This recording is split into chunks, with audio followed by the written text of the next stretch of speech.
One thing I noticed though under here is that we have developed a leak from this transfer case. This is the one that I put in the dunes.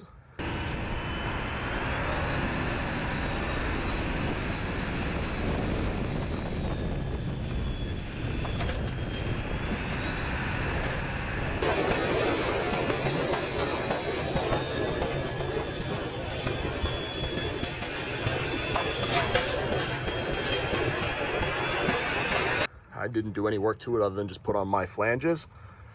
So I think I'm gonna pull this out too and reseal it while I'm here. It wasn't really on my to-do list, but it should be a pretty quick project. So we're going this far, we might as well do it all. Now we have our groove going. You can see my transfer case leak. So I'm gonna go pull that out.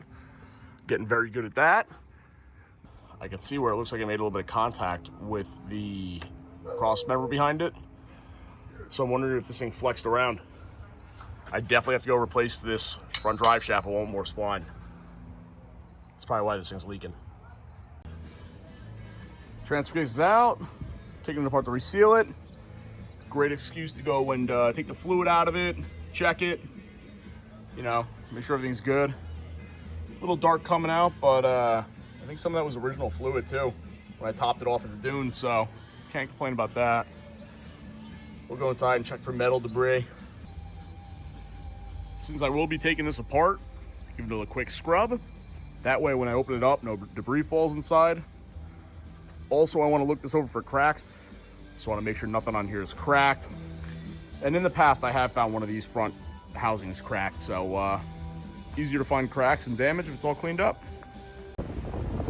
Still working on cleaning it up, but it's coming along.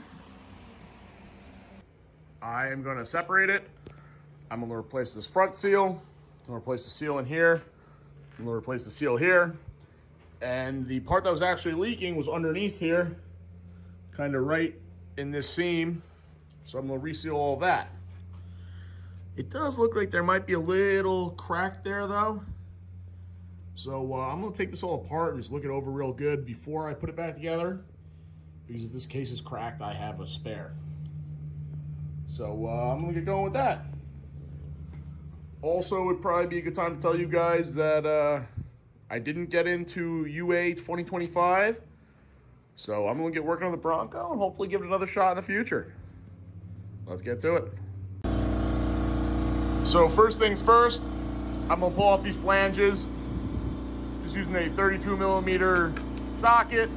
And if you just hit these with an impact gun, they'll typically loosen right up. These is not like the air compressor, but that's okay. And once I get them off, it's all just Torex to take this thing apart. So it shouldn't be too bad. Pretty easy to get that off with the impact. Now I'm just going to go get a couple screwdrivers or a pry bar and boop, pop this off hopefully.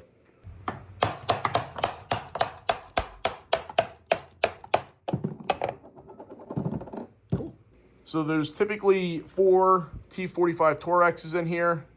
I only had one because of my transfer case mount, which I'd highly recommend you guys do. I'm sure you've seen that before, but yeah, pulling this off and then we'll dig deeper. All right, so I got that piece out with the seal. I'm gonna clean this up. I'm gonna do my best to not get anything into the bearings because I don't think this thing needs new bearings. But to split this case, I am going to have to take off that snap ring. So I got a set of snap ring pliers, throw on a pair of goggles for that. You don't want to get hit in the eye with that. And then we'll be on to the next step. Bolts are out. Now I'm just cracking it open. Being real careful not to go mar up the mating surface at all.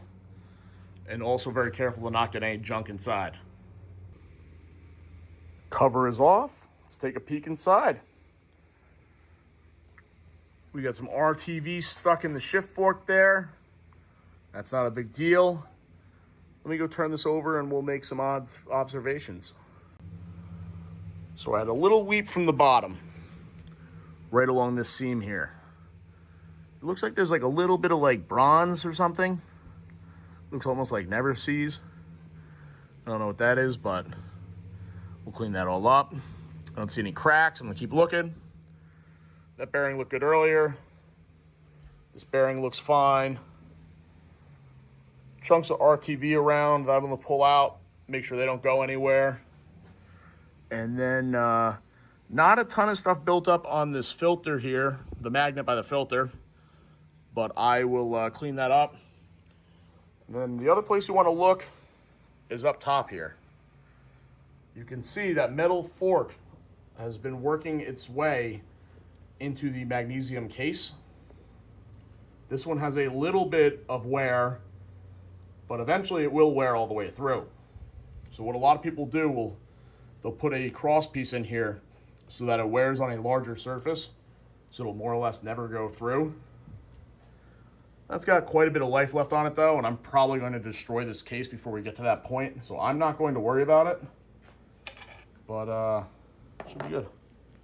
Oh, what do we got here, Ben? I don't know. That is a piece of magnesium. Yeah. Yeah. We have more searching to do. We'll be back. Apparently that's not rubber gasket in there.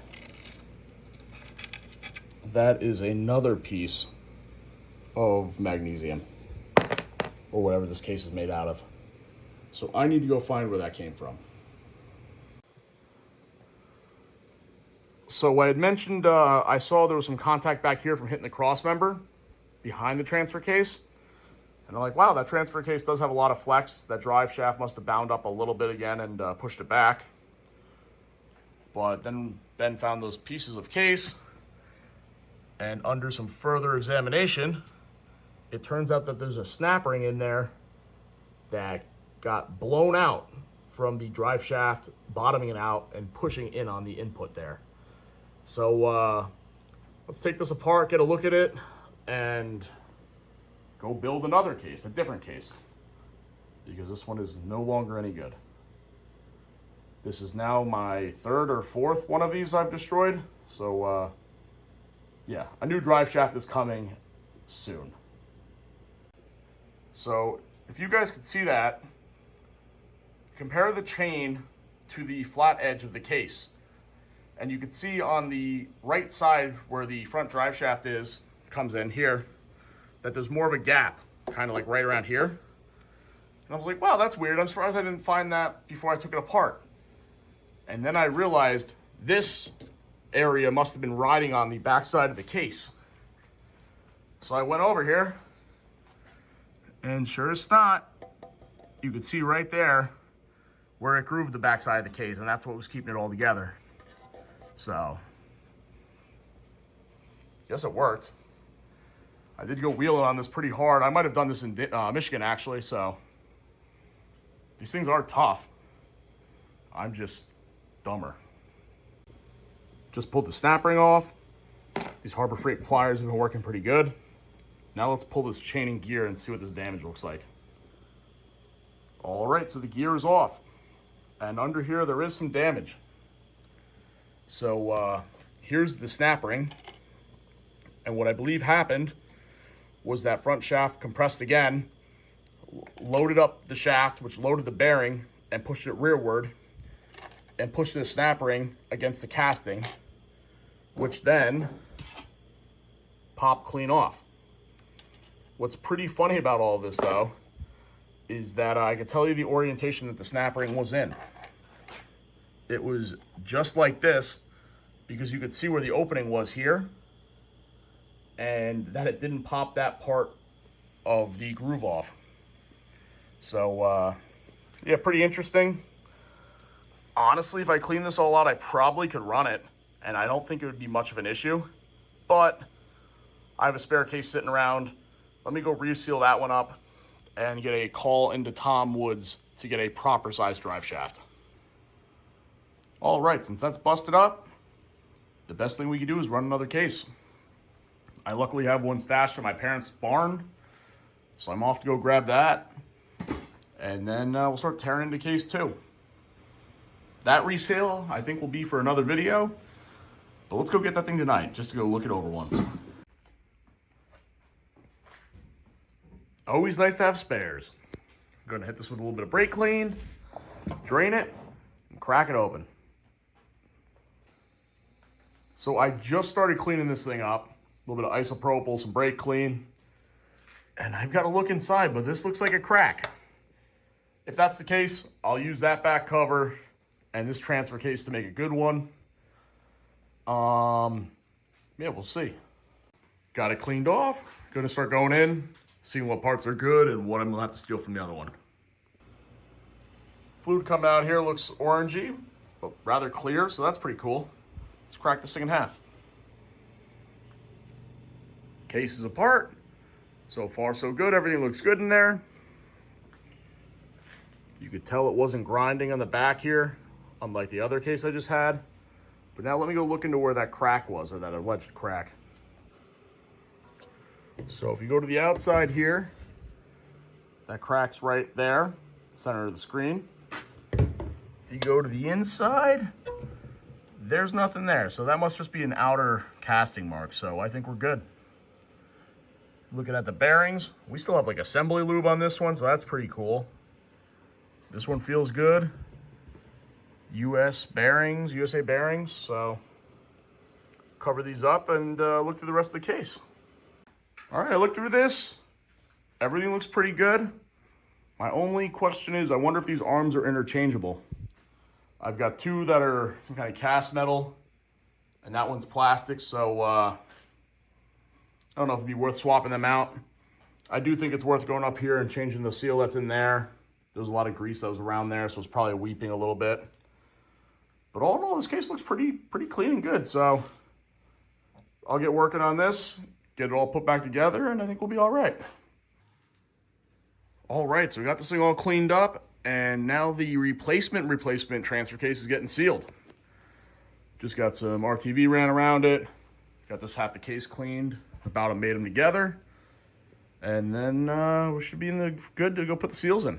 So we're working on getting this transfer case put back in, cleaned up around here with a whiz wheel, and then we fought to get this flange off the front here, this yoke. And what's pretty cool about this is from Ford, factory sealed, and it has this little gasket here to go and seal the splines so you don't have oil seepage coming out from the splines.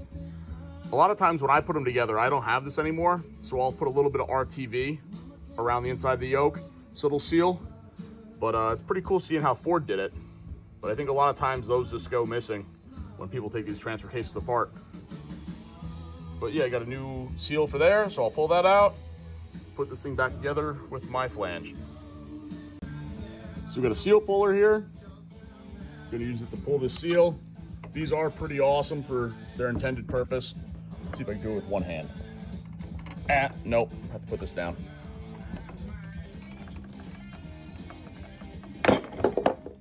Sweet. That did pull the seal. Pulled it nice too, right? Yeah. Yeah, I'm happy to go and replace that. That was pretty, just more or less full of rust. Probably not in bad shape, just full of gunk. But we got a new one, so let's replace it. Transfer case is in. I'm draining the last little remnants of fluid that was in there, and I'm gonna go fill that up before I forget, put the rear drive shaft in, and get moving forward. And that pretty much wraps it up for the Blown Transfer Case Chronicles. I got a call out to Tom Woods, so in the next video they come through with a pretty sweet shaft for the front end. And I also got a lot done on the anti-wrap bars in the rear if you want to see that. Other than that though, I was pretty much ready to get going to Trailfest at AOAA. And the Blazer will be joining me, so it's going to make for some pretty sweet videos. If you want to see it, be sure to subscribe. Thank you guys for watching. Have a good one.